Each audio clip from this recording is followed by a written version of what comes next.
Hello et bienvenue dans une nouvelle vidéo. Aujourd'hui, comme chaque lundi, on va parcourir ensemble quelques-unes des nouveautés dans le monde du make-up et du skincare et je vais vous donner mon avis. Si vous entendez un petit peu plus de bruit que d'habitude, je m'en excuse, mais c'était la canicule hier et là il fait encore très chaud à l'étage. Du coup, j'ai laissé la fenêtre ouverte pour pouvoir respirer. Donc s'il y a un peu plus de bruit, de voitures et tout, bah ma survie en dépend. On commence avec la page Instagram de Trend Mood et je vois là une petite chose qui a l'air assez intéressante à tester. Il y a des nouveaux liners dans la gamme Lash Princess chez Essence. Donc Lash Princess, c'est leurs mascaras qui sont quand même assez connus et qui sont, en tout cas pour ceux que j'ai essayé, vraiment incroyables. Et donc là, ils allongent cette gamme sans doute pour surfer sur la vague du succès des mascaras avec des liners. Ce sont donc des eyeliners liquides, des embouts feutres d'après ce que je vois.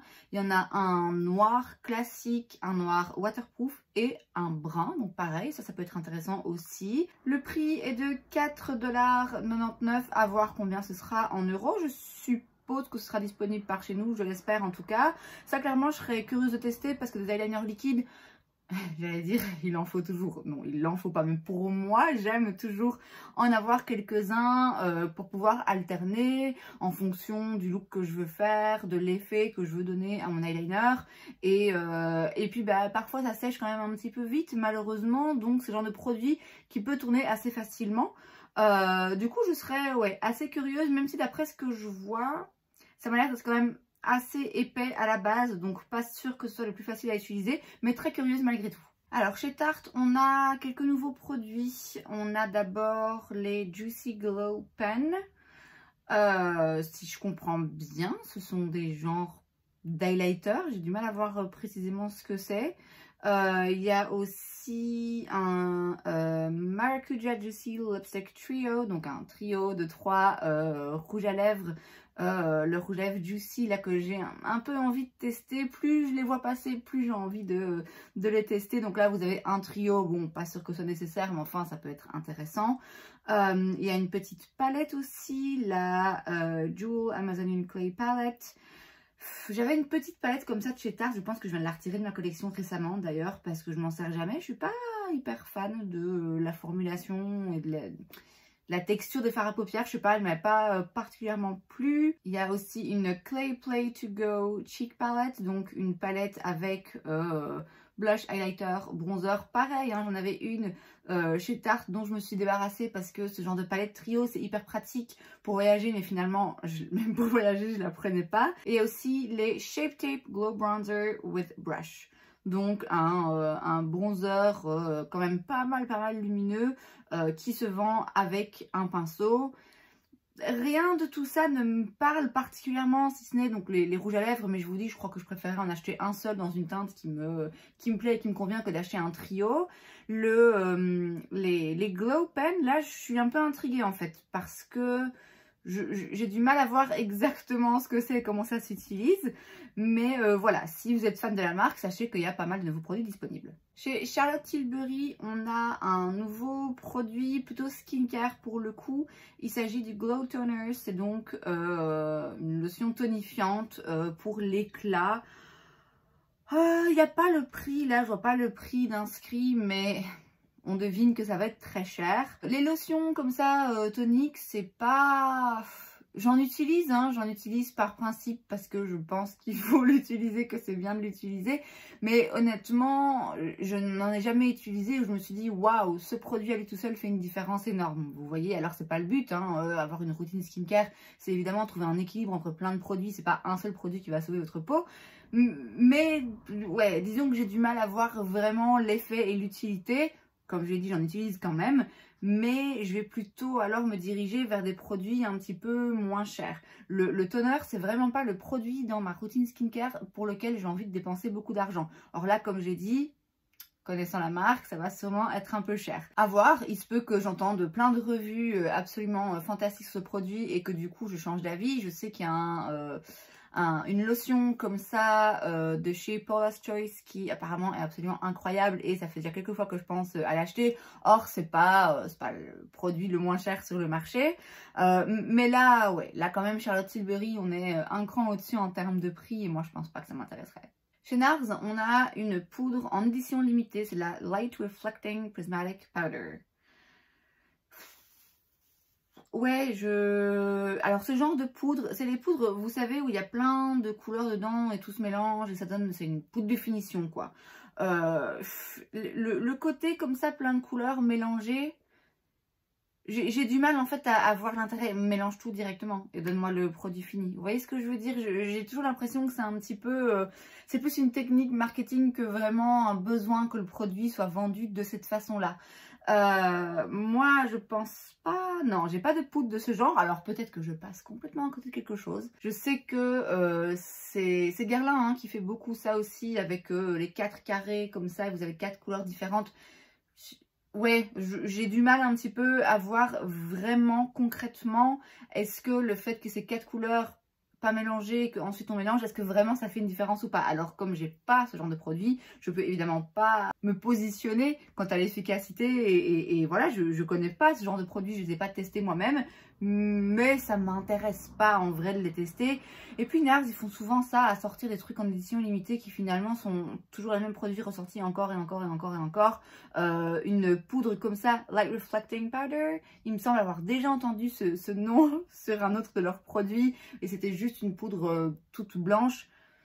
Est-ce que vraiment c'est fortement différent? J'en sais rien, mais sachez que c'est disponible et c'est en édition limitée. Sur Trendstopia maintenant, toujours chez Essence, on a la 16 Hour Cover and Last Powder Foundation.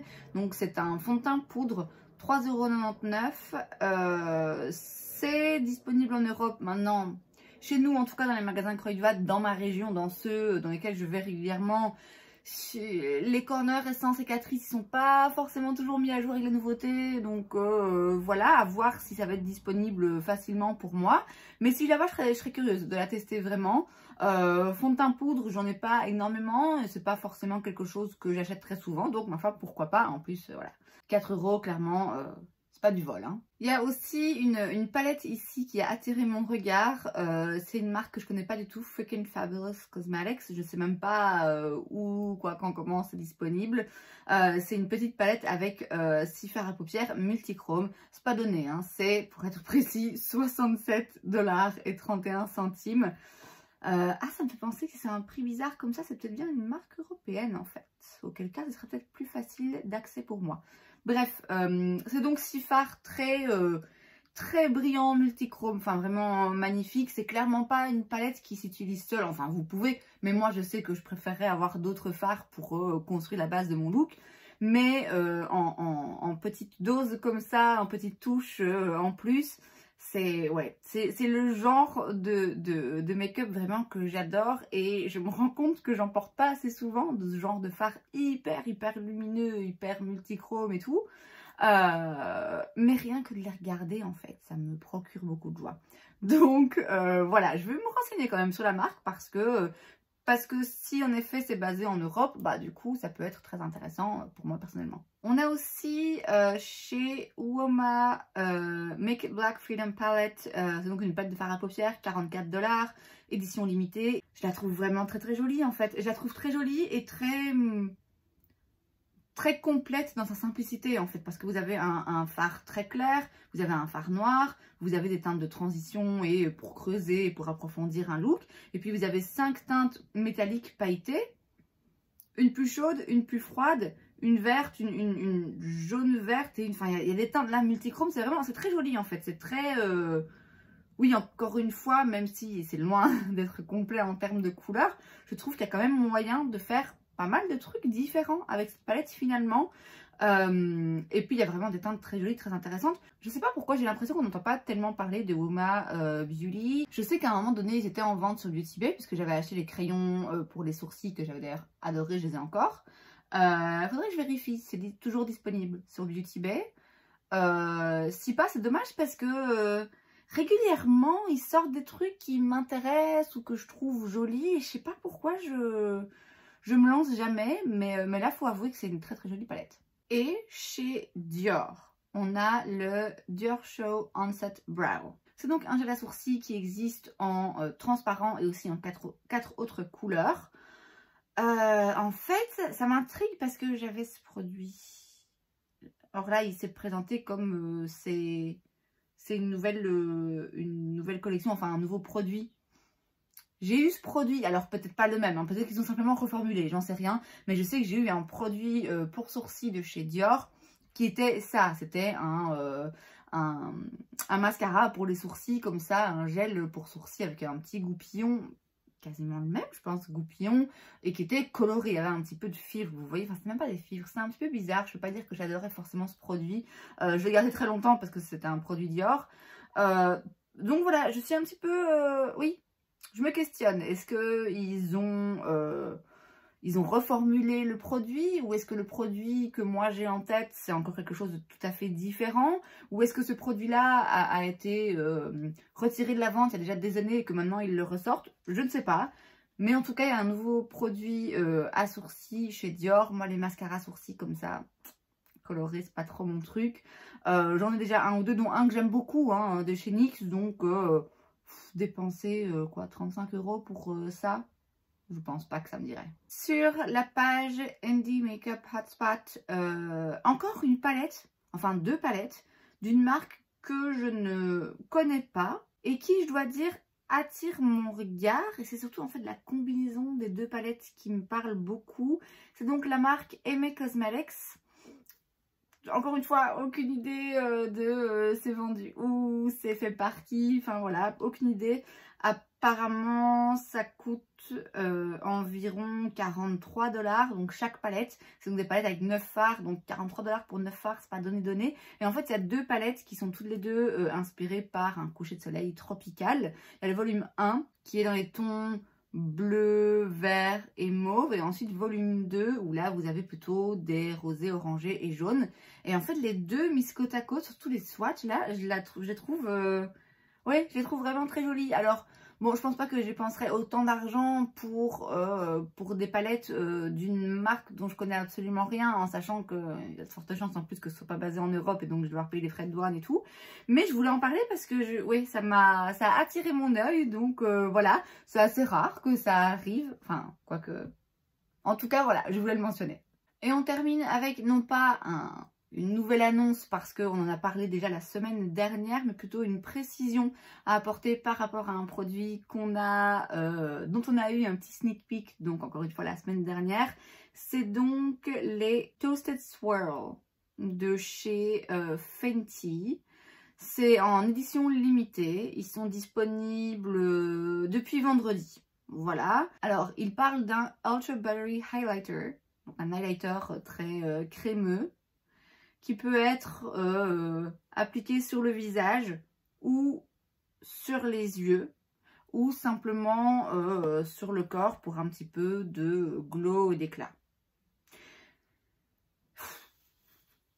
Ouais, je ne sais pas. Alors déjà le fait qu'ils disent highlighter, moi j'avais cru comprendre que c'était plutôt un espèce de bronzer, un peu de finition très très glowy. C'est ça que j'avais cru comprendre en voyant les autres posts. Est-ce que finalement c'est vraiment juste un highlighter? Je sais pas.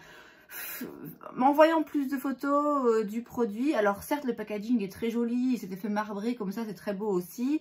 J'ai l'impression que c'est l'un de produits vraiment que je saurais juste pas vraiment comment utiliser en fait. Est-ce que je le mets à l'endroit où je mettrai mon bronzer? Est-ce que je le mets à l'endroit où je mettrai mon highlighter?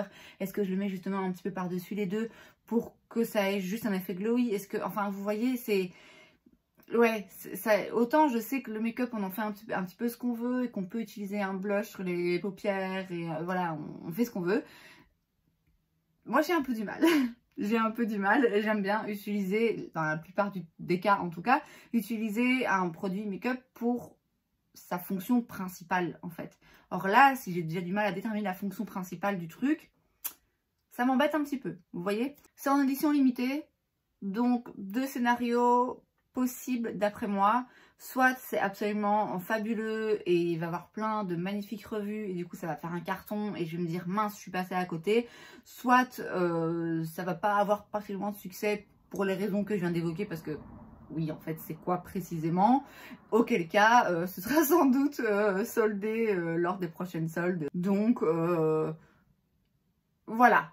Voilà, à vous de voir si ça vous intéresse. Moi, malheureusement, encore une fois, un lancement Fenty qui ne me parle pas. Et c'est donc tout pour cette vidéo. J'espère que ça vous a plu. Si c'est le cas, n'hésitez pas à laisser un like. Vous pouvez aussi vous abonner à ma chaîne parce que c'est gratuit, donc pourquoi pas. Et moi, je vous vois la prochaine fois. Bye!